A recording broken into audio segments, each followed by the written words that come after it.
Hello बडी। तो आज हम स्टार्ट करने जा रहे हैं इंट्रोडक्शन टू लैंग्वेज कि एक लैंग्वेज का जन्म कैसे हुआ, कैसे होती है एक लैंग्वेज, एक ज़ुबान कैसे होती है।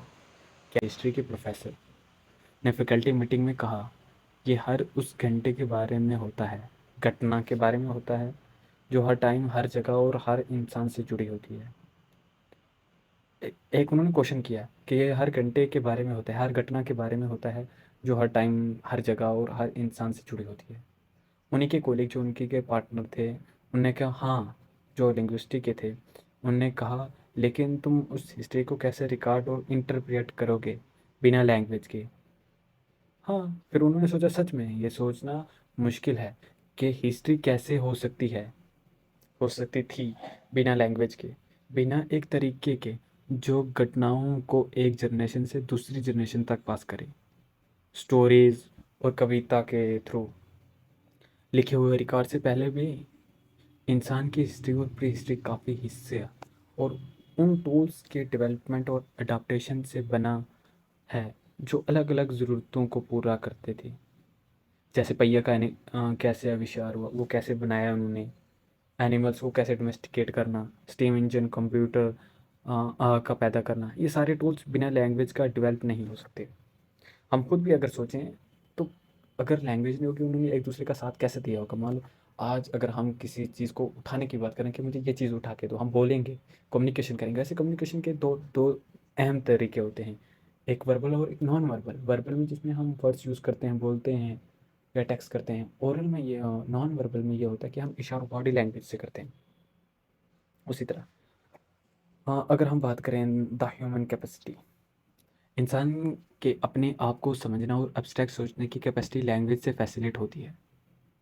अगर वो डिवेल्प्ड, वो डिपेंड करता है टू, अगर वो डिपेंड ना भी हो तो कॉम्प्लेक्स इंफॉर्मेशन ट्रांसफ़र करने की एबिलिटी, इवेंट्स का मीनिंग और अल्टरनेटिव एक्शन के पॉसिबल आउटकम्स पर डिस्कस करने की एबिलिटी, अपने फीलिंग और आइडिया शेयर करने की एबिलिटी, ये सब बिना लैंग्वेज के इम्पॉसिबल है।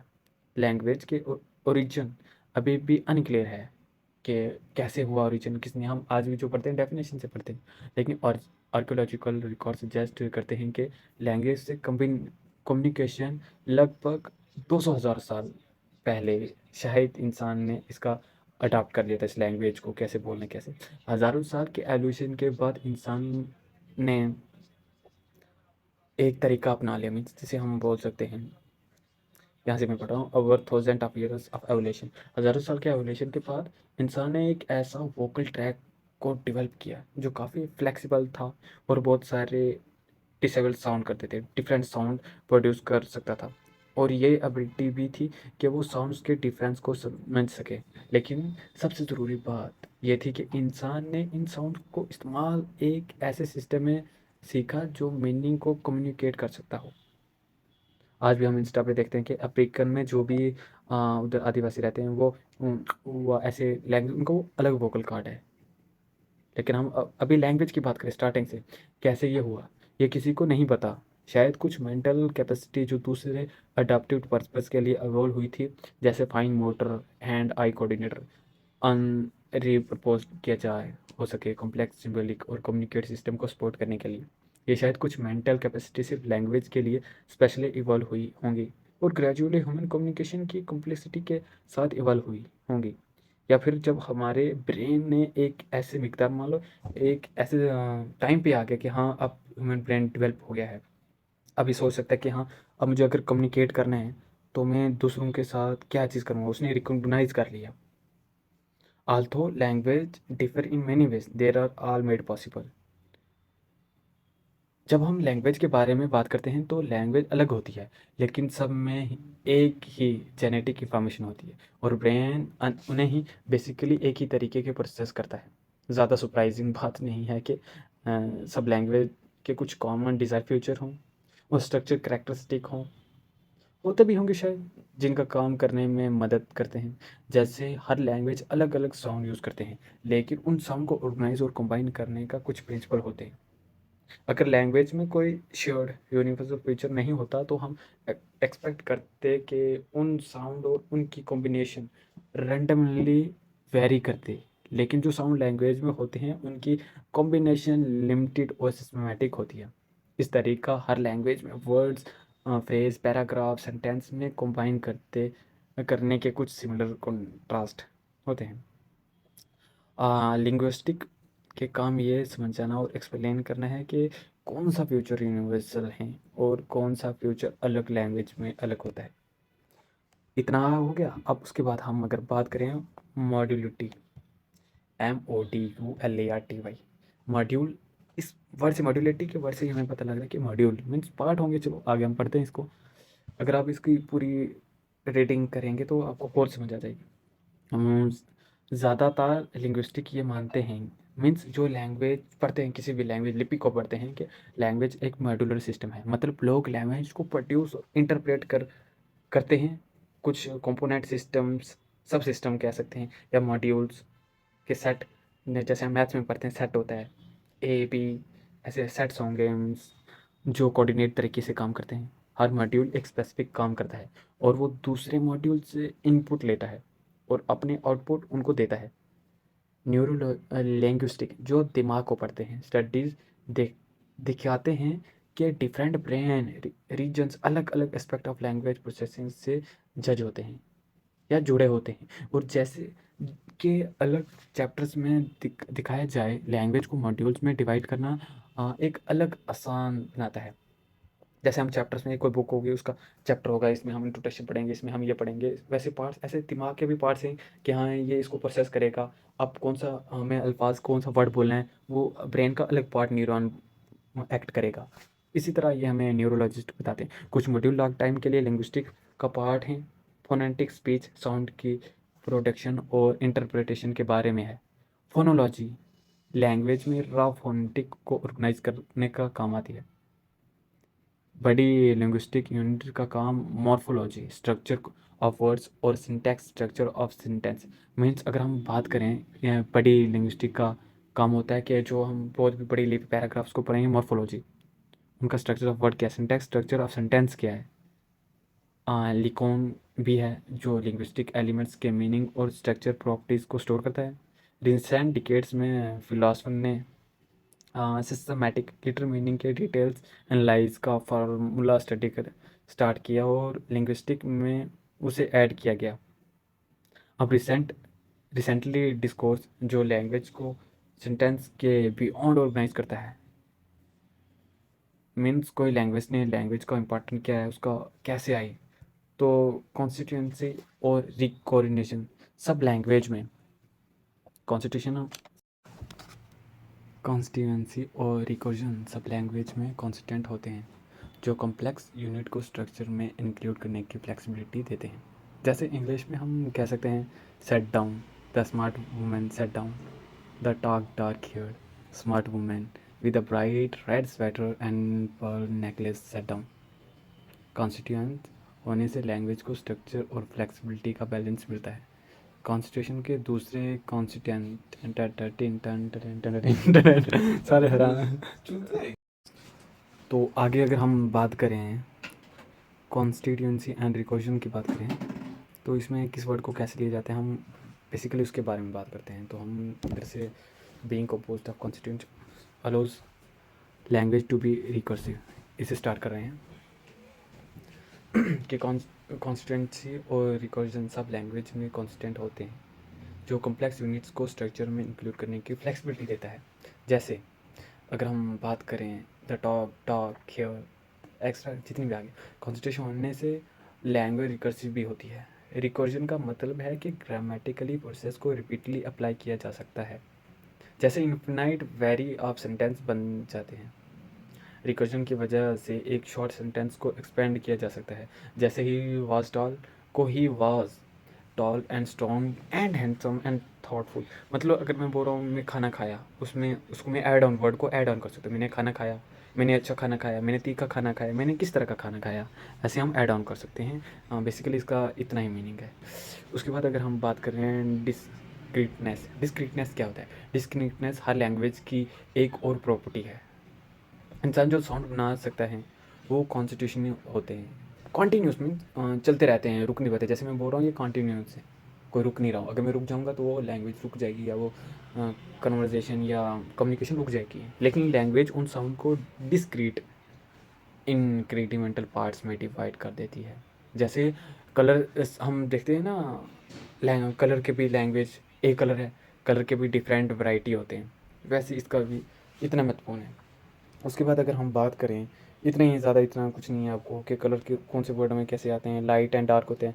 मतलब पहले तो यही कलर हर लैंग्वेज में होता था, एक कलर तो दो ही होते हैं, लाइट एंड डार्क, और उसमें से जैसे कितने कलर निकले, yellow, green, pink, baby pink, ऐसे बहुत से कलर निकले हैं। इसका इतना ही मीनिंग है। फिर उसके बाद अगर हम बात करें प्रोडक्टिविटी क्या होता है, हमारे पास मेन टॉपिक आ गया था प्रोडक्टिविटी। चलिए स्टार्ट करते हैं। एक और ज़रूरी फीचर लैंग्वेज का प्रोडक्टिविटी है। जब लोग पहली बार कोई नया शब्द सुनते हैं, मीन्स कोई नया वर्ड हम बोलते हैं, तो हमारे पास डिफ़िकल्टी होती है। तो अक्सर पूछते हैं क्या ये शब्द है। मीन्स हम कभी कभी कोई टीचर्स भी, मान लो हम नया वर्ड सोचते हैं तो स्टूडेंट उनसे पूछते हैं, सर ये कौन सा वर्ड है, ये इस वर्ड का मीनिंग क्या है। अगर वो लिंग्विस्टिक से पूछते हैं, जो ज़ुबान बनाता है या लैंग्वेज की स्टडी करता है, तो जवाब मिलता है अब ये शब्द है। मीन्स डिक्शनरी में आए दिन हम देखते हैं कि नए नए वर्ड इस्तेमाल होते हैं। शशि थ्रू एक राइटर हैं, पॉलिटिशियन हैं, वो भी ऐड ऑन करते रहते हैं ऑक्सफोर्ड डिक्शनरी में। अगर नए शब्द अपने लैंग्वेज के मॉर्फोलॉजिकली और फोनोलॉजिकली रूल्स के अकॉर्डिंग बने हैं और कॉन्टेक्स्ट में समझ आते हैं, तो वो एक असली शब्द है, चाहे वो डिक्शनरी में ना हो। लैंग्वेज सिस्टमेटिकली मीनिंग के मिनिमम यूनिट्स को मिलकर बनती है। हाँ, जिसका मीनिंग फिर भी मॉर्फोलॉजी कंपोनेंट का इंटरेक्शन से डिक्यूड किया जा सकता है। अगर हम सोचें, लेकिन दुनिया के हर स्पीकर सिर्फ एक नया शब्द बनाता है, तो आपको एक आइडिया मिलने का चांस है कि लैंग्वेज की कितनी प्रोडक्टिविटी हो सकती है। ज़्यादातर ये हम सॉफ्टवेयर में कॉइनिंग की बात कर सकते हैं। लैंग्वेज की प्रोडक्टिविटी सिर्फ इस बात से नहीं है, हम बात करते हैं ना, the language comes up from that just the ability of speaker to coin new words. सिर्फ इसकी इतनी बात नहीं है कि लैंग्वेज की प्रोडक्टिविटी सिर्फ इस बात से नहीं आती कि स्पीकर नए शब्दों को कॉइन करता है, मीन इस्तेमाल करता है या लाता है। सेंटेंस अनंत लंबा हो सकते हैं, मॉडिफाई को ऐड कर सकते हैं। A great big huge beautiful design skilfully constructed with locality new building, ये एक सेंटेंस है। इस सेंटेंस को दूसरों में इंक्लूड करें। इस बार he said that, she said that, I said that, they believe that, you told us that. क्योंकि लैंग्वेज इन रिकर्सिव प्रोसेस के इस्तेमाल पर कोई लिमिट नहीं लगाती, और लैंग्वेज पोटेंशियली अनंत प्रोडक्टिविटी हो सकती है। मीन्स मैं कोई एक वर्ड लेता हूँ, उसको मैं अनंत तक ले सकता हूँ, अनंत तक, इन्फिनाइट नंबर तक उसको इस्तेमाल कर सकता हूँ। ये उस इंसान पे मबनी है कि वो उसको कितना ले सकता है। उसके बाद हमारे पास नेक्स्ट टॉपिक आता है आर्बिट्रीनेस। लैंग्वेज की प्रोडक्टिविटी अगर हम बात करें, काफ़ी हद तक इस फैक्ट से आती है कि वो एक फाइनाइट सेट ऑफ प्रिंसिपल के अराउंड ऑर्गेनाइज होती है, जो सिस्टमेटिकली साउंड मॉर्फोनिम्स, वर्ड, फ्रेज और सेंटेंस को कंबाइन करने की तरीके को कंस्ट्रक्ट करते हैं। मान लो मैं जो भी अभी शब्द बोल रहा हूँ, इसमें वर्ड्स भी हैं। अभी तो मैं पैराग्राफ टाइप में बोल रहा हूँ, जैसे मैं ये अभी यूनिट्स बना रहा हूँ, जितना भी मैं स्क्रिप्ट लिख रहा हूँ, ये पैराग्राफ में आ गई। मीन्स मैं बोलता हूँ एप्पल, ये आ गया एक word, it is an apple, ये आ गया सेंटेंस। अब इस सेंटेंस को मैं जब सेंटेंस मिल के बनते हैं तो वो पैराग्राफ बनते हैं। इसी तरह एक नेटिव स्पीकर अपनी लैंग्वेज के प्रिंसिपल को अजाने में समझता है, और उनका यूज़ करने वो अनंत वैरायटी ऑफ यूटरेंस प्रोसेस और इंटरप्रेट कर सकता है। इसका पूरा महत्वपूर्ण उन्हीं तक होता है। अगर हम बात करें, इंग्लिश में पहले 3 नंबर 1, 2 एंड 3 हैं, लेकिन चाइनीज़ में यही एक सन है। मीन्स 1 को वो बोलते हैं ये, वाई आई ए, और 2 को बोलते हैं ई आर, अर, और 3 को बोलते हैं सैन, एस ए एन। इसी तरह हम देख सकते हैं 1, 2 चाइनीज़ में अलग होते हैं। दोनों लैंग्वेज में राइट वर्ड नहीं होते नंबर्स के लिए या किसी और चीज़ के लिए, क्योंकि ऐसा कुछ नहीं होता। ओनोमेटोफोटिक वर्ड जैसे डिंग डोंग, ओनोमेटोफोटिक वर्ड्स जैसे डिंग डोंग, क्लिक, चिंग, जो उन साउंड को रिप्रेजेंट करते हैं वो भी लैंग्वेज से लैंग्वेज वेरीफाई करते हैं। जैसे अगर हम इंग्लिश लैंग्वेज में बात करते हैं, वर्ड जैसे कुत्ता भौंकता है तो उसे बोलते हैं बो बो या वूफ वूफ, लेकिन हिंदी में वो वर्ड बों बों, जैसे मैंने भौंकना बोला ऐसे बो बो। ग्रीक डॉग्स में और अलग शब्द हो सकते हैं। डिफरेंट वेरी करेंगे कहाँ कहाँ है। लैंग्वेज का स्पीच साउंड भी एबिलिटी होते हैं। इंग्लिश में सिर्फ 36 डिफरेंट साउंड है, मीन्स अलग साउंड यूज़ होते हैं, थोड़ा ज़्यादा या कम डिपेंडिंग ऑन इंग्लिश कैसे साउंड सिस्टम एनालाइज करता है। लेकिन जैसे के चैप्टर 1 में सीखें इंग्लिश के साउंड दूसरी लैंग्वेज को साउंड से अलग होते हैं और उन्हें सेम तरीके के अरेंज नहीं किया जाता। ये 36 साउंड फिर एरिबिलिटी तरीके से 26 लेटर से रिप्रेजेंट किए जाते हैं, जिनमें कुछ लेटर दो ज़्यादा साउंड को रिप्रेजेंट करते हैं, जैसे जी, इन, गिन और गिम्ब। GIN गिन और GIM भी गिम्ब। दोनों गिम्ब और गिनते मिनिमम फ़र्क है। जैसे CUP कप, CUEP कप, अलग अलग साउंड है, वेरी करता है कि उस वर्ड का क्या मीनिंग है। ये इतना आगे इसकी इतनी इंपॉर्टेंट है। Remember does not mean random needs. हाँ, ये समझना ज़रूरी है कि आर्टिविटी का मतलब रैंडमनेस नहीं है। इसका मतलब ये है कि फॉर एग्ज़ाम्पल एक लैंग्वेज को साउंड होता है और वो कैसे कंबाइन होते हैं। वो इनहेरिटेंटली किसी दूसरी लैंग्वेज से बेहतर या बोर नहीं होते, पूरे नहीं हो सकते, बोल सकते हैं। इस तरह एक लैंग्वेज के प्रिंसिपल को वर्ड को अरेंज करते हैं, वो भी इनहेरेंटली किसी दूसरी लैंग्वेज के प्रिंसिपल से बेहतर होते सकते हैं। इट डिपेंड अपॉन टोटली अलग। उसके बाद आता है लाइन्स ऑन कॉन्टेक्स्ट। इसका क्या है, इसका बाद ordinary attainments of association between sound. जो साउंड सीक्वेंस और मीनिंग का एसोसिएशन के बीच ये वर्ड के ऑर्डर के बीच में होते हैं, वो दूसरी ड्यूलिटी, क्योंकि शब्द वन का प्रोनाउंसिएट अगर फोनेटिकली तरीके से किया जाए वो अलग बिहेव करेगा।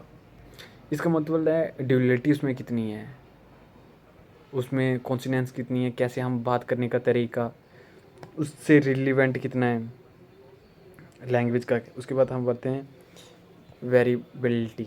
वेरिएबिलिटी क्या होती है, जबकि इसके अलावा लैंग्वेज शेयर, इसको मैं हिंदी में बात करूँ, जबकि सब लैंग्वेज में कुछ यूनिवर्सल कैरेक्टरिस्टिक्स होते हैं, लैंग्वेज में काफ़ी डिफरेंस भी होते हैं।